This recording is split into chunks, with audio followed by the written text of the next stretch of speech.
दोस्तों हमारे stock market में हजारों स्टॉक्स लिस्टेड हैं, लेकिन हमारी पोर्टफोलियो में कुछ ही स्टॉक्स रह सकते हैं।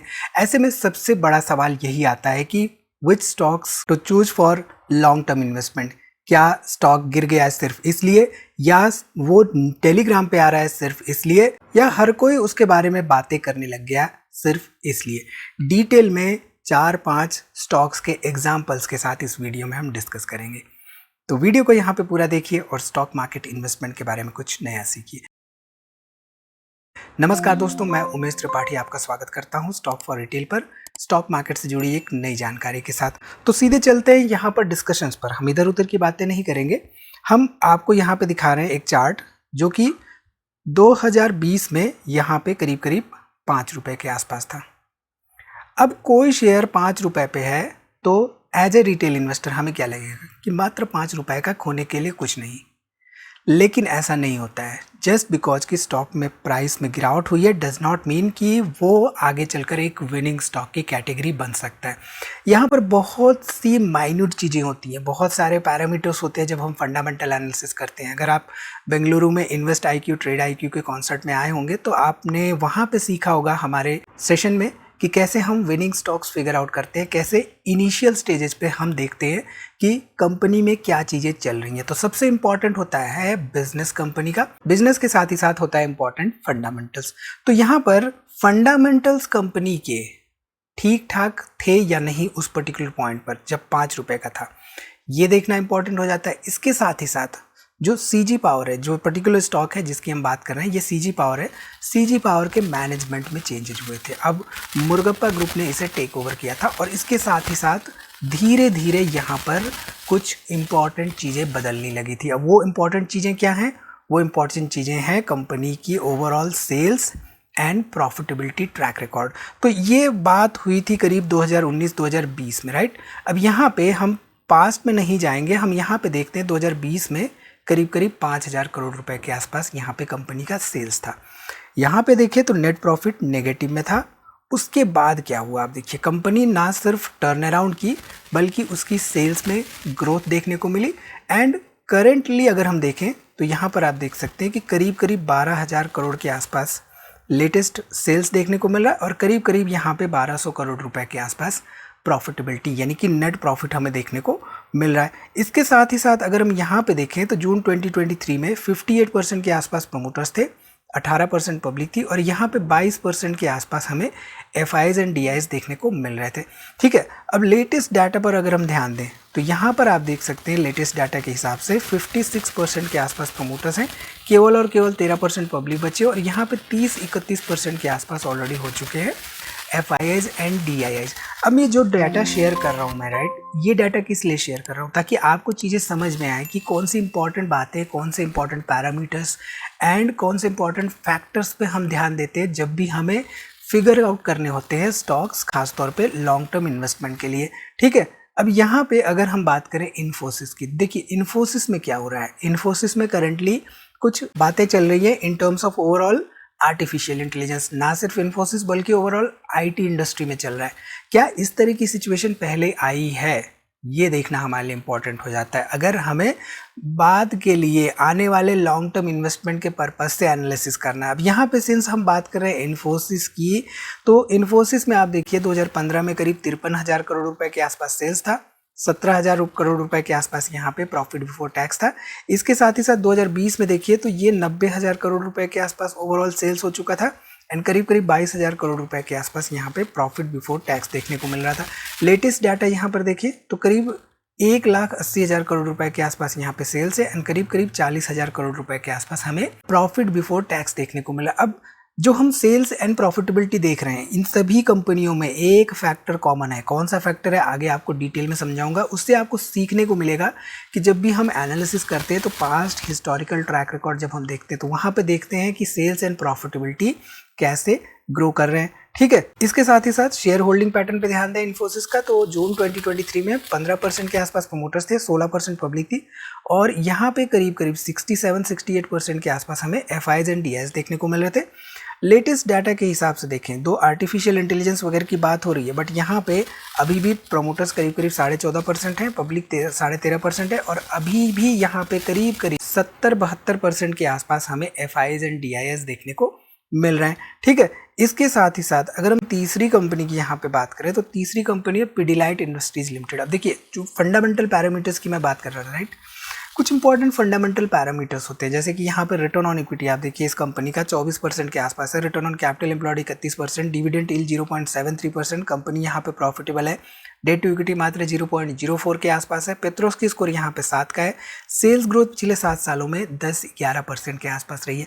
तो सेल्स ग्रोथ हम देख ही रहे हैं। सेल्स ग्रोथ देखने के साथ ही साथ जो इंपॉर्टेंट फैक्टर्स होते हैं, पैरामीटर्स होते हैं, जैसे कि रिटर्न ऑन इक्विटी हो गया, रिटर्न ऑन कैपिटल एम्प्लॉयड हो गया, डिविडेंड ट्रैक रिकॉर्ड हो गया, यानी कि डिविडेंड हिस्टोरिकल डाटा की बात हो गई, तो ये सब बातें भी हमारे लिए इंपॉर्टेंट होती हैं, ये सब चीज़ें भी हमें देखना होता है। यहाँ पे प्राइस टू अर्निंग रेशियो 66 के आसपास देखने को मिल रहा है। ठीक है, इसके साथ ही साथ अगर हम बात करें पिडिलाइट इंडस्ट्रीज़ के sales and profitability track record की, तो आप देखिए 2015 में करीब 4,800 करोड़ का सेल्स था, यहाँ पे 500 करोड़ का नेट प्रॉफिट था, 2020 में 7,300 करोड़ रुपए के आसपास सेल्स एंड 1,122 करोड़ रुपए के आसपास यहाँ पे net profit, and latest data के हिसाब से 14,000 करोड़ रुपए के आसपास सेल्स एंड करीब करीब 2,471 करोड़ रुपए के आसपास हमें नेट प्रॉफिट देखने को मिल रहा है पिडिलाइट इंडस्ट्रीज लिमिटेड का। इसके साथ ही साथ अगर हम पिडिलाइट इंडस्ट्रीज लिमिटेड में शेयर होल्डिंग पैटर्न देखें तो जून 2023 में 70% के आसपास प्रमोटर्स थे, 11% पब्लिक थी, और यहाँ पे करीब करीब 18-19% के आसपास हमें FIs एंड DIs देखने को मिल रहे थे।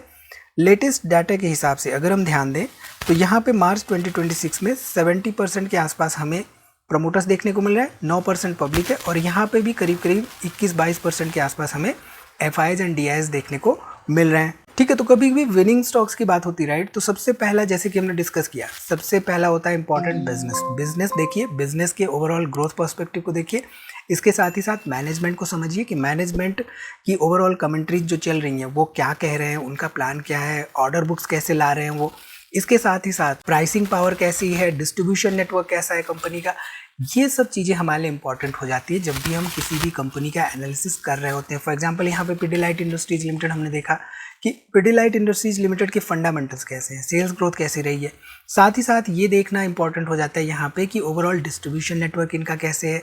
जैसे फॉर एग्जांपल डी-मार्ट क्या करता है कि जो उनके रैक्स होते हैं, राइट, जहाँ पे उनके सामान रखे होते हैं, जहाँ पे आप शॉपिंग करने जाते हैं, तो उन्हीं रैक्स के जस्ट ऊपर टॉप पे एक जगह होती है जहाँ पे वो पहले से ही अपनी इन्वेंटरीज रखे होते हैं फ्यूचर के लिए। यानी कि मान लीजिए फॉर एग्जांपल कोई सर्टेन प्रोडक्ट है जो कि रैक में नीचे रखा हुआ है और वो 2-3 घंटे में ख़त्म हो गया, उसकी सेल हो गई, तो अब ऐसे में इन्वेंट्री जाओ, वेयर हाउस जाओ, वहाँ से ले आओ, इन्वेंट्री में डिटेल्स फिलअप करो, फिर उसके बाद उस रैक में वहाँ पे ला के रखो, तो ऐसे में बहुत ज़्यादा टाइम वेस्ट हो जाता है, राइट।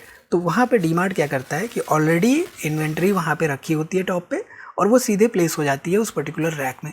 तो ये सब चीज़ें जो होती है, राइट, इन सब की बारीकी से स्टडी हमारे लिए इंपॉर्टेंट होती है।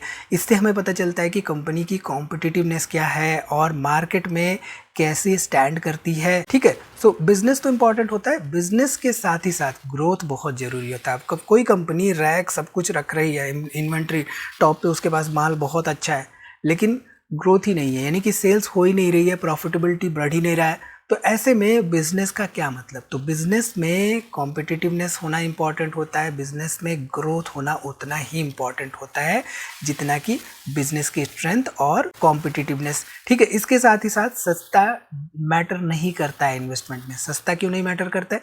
क्योंकि हो सकता है कि कोई स्टॉक जो है 100 रुपये से 6 रुपये पे आया तो हो, लेकिन वो फर्दर 6 से जाके 1 रुपया आए और 1 से भी कम हो जाए, इंसॉल्वेंसी में चली जाए, कंपनी बंद भी हो जाए। तो जस्ट बिकॉज कि प्राइस नीचे गया है डज नॉट मीन कि वो विनिंग स्टॉक की कैटेगरी में आ गया है। सो विनिंग स्टॉक की कैटेगरी में आने के लिए बिजनेस क्वालिटी होना बहुत इंपॉर्टेंट होता है। ठीक है, चलिए यहाँ पे बात कर लेते हैं ट्रेंड की। अब ट्रेंड का देखिए, यहाँ पे सेल्स मार्च 2015 में 2200 करोड़ रुपए के आसपास सेल्स थी एंड प्रॉफिट बिफोर टैक्स यहाँ पे करीब करीब 200 करोड़ रुपए के आसपास था। 2020 में आप देखिए 3400 करोड़ का हो गया सेल्स। हालांकि यहाँ पे प्रॉफिट बिफोर टैक्स थोड़ा सा कम हुआ, अगले साल में कंपनी लॉस में चली गई। कभी कभी होता है कि कंपनी लॉस में जाती है, बट वो लॉस ऐसा नहीं होना चाहिए कि 2016 में 100 करोड़ का लॉस है, 2017 में 150 करोड़ का लॉस है, 2018 में फिर से 90 करोड़ का लॉस है, 2019 में 250 करोड़ का लॉस है। कंसिस्टेंटली लॉस नहीं होना चाहिए। फॉर्म हो सकता है कि टेम्पोरली ख़राब हो जाए, but class as a investor हमें एनालाइज करना होता है और समझना होता है कि उस कंपनी के पास क्लास वाकई में है या नहीं। ठीक है, तो यहाँ पे आप देखिए 2026 में क्या हुआ है, 20,000 करोड़ रुपए के आसपास सेल्स हो चुकी है एंड करीब करीब 2,200 करोड़ रुपए के आसपास यहाँ पे ओवरऑल हमें नेट प्रॉफिट देखने को मिल रहा है ट्रेंड का। इसके साथ ही साथ अगर हम ट्रेंड का शेयर होल्डिंग पैटर्न देखें तो जून 2023 में करीब 37% के आसपास प्रोमोटर्स, 22% पब्लिक, और यहाँ पे आप देख सकते हैं करीब करीब 40% के आसपास हमें एफआईज एंड डीआईज देखने को मिल रहे थे। लेटेस्ट डाटा अगर हम इसका देखें तो लेटेस्ट डाटा के हिसाब से आप देख सकते हैं कि 37% के आसपास यहाँ पे प्रोमोटर्स हैं, 25% पब्लिक है, और यहाँ पे करीब करीब 37-38% के आसपास हमें अभी भी एफआईज एंड डीआईज देखने को मिल रहे हैं। ठीक, इसके साथ ही साथ अगर हम बात करें अगली कंपनी की, तो अगली कंपनी यहाँ पे अशोक लेलैंड लिमिटेड। अब अशोक लेलैंड लिमिटेड का बिजनेस क्या है, बिजनेस में ग्रोथ का स्कोप क्या है, अगर एक साइक्लिकल बिजनेस है तो कैसा परफॉर्मेंस रहता है, हिस्टोरिकल ट्रैक रिकॉर्ड हमारे लिए इंपॉर्टेंट हो जाता है। ये नहीं कि जैसे कि क्यूबिट की आजकल हर जगह बातें हो रही है, हर कोई पान वाला दुकान वाला हर कोई बातें करने लग रहा है, तो क्यूपिड में अगर एनालिसिस करके इन्वेस्टमेंट करना हो तो आप क्या चीज़ें देखोगे, यही सब चीज़ें देखोगे, राइट, जो हम डिस्कस कर रहे हैं। अब ये नहीं देखोगे कि उसका प्राइस 1 रुपये था, किसी ने इतना इन्वेस्टमेंट किया होता तो 4 करोड़ रुपए हो जाता, किसी ने किया होता तो आपकी जेब में तो नहीं आएगा, राइट। तो हमेशा आपको एनालाइज करना होगा चीज़ें और उसके बाद डिसीजन मेकिंग करनी होगी। ये नहीं कि जस्ट बिकॉज कहीं आपने टेलीग्राम में देख लिया या कहीं कोई उसके बारे में डिस्कशन कर रहा है तो आपने देख लिया तो डिसीजन मेकिंग कर ली, ऐसा नहीं होना चाहिए। ठीक है, यहाँ पे अशोक लेलैंड देखिए, return on equity 28%, return on capital employed 14%, dividend yield 2.25%, company profitable है, डेट टू इक्विटी यहाँ पे 4.49 है। अब ऑटो कंपनियों के पास क्या डेट टू इक्विटी ज़्यादा रहता है, ये स्टडी करना इंपॉर्टेंट हो जाता है ऐसे केसेस में। पेट्रोस की स्कोर मात्र 3 का है, सेल्स ग्रोथ 7 सालों में 8% के आसपास रही and price to earning ratio यहाँ पे 25 के आसपास देखने को मिल रहा है। ठीक है, इसके साथ ही साथ अशोक लेलैंड में अगर हम देखें तो 2015 में 15,000 करोड़ का सेल्स हुआ करता था, net profit company loss make कर रही थी। 2020 में अगर देखें तो साइकिल देखिए, साइक्लिकल कंपनी, साइक्लिकल का क्या होता है कि सेल्स बढ़ती है एक समय तक, उसके बाद कम होके उस पर्टिकुलर पॉइंट पे आ जाती है जो कि 6-7 साल पहले थी। तो साइक्लिकल बिजनेस भी समझना हमारे लिए इम्पॉर्टेंट होता है जब भी हम एनालिसिस कर रहे होते हैं कंपनियों की। यहाँ पे 21,000-22,000 करोड़ रुपए के आसपास सेल्स आ चुकी है। अब देखिए साइक्लिकल होने के बावजूद सेल्स तो बढ़ी है, राइट, कहीं ना कहीं से प्रॉफिटेबिलिटी भी बढ़ी है कहीं ना कहीं से।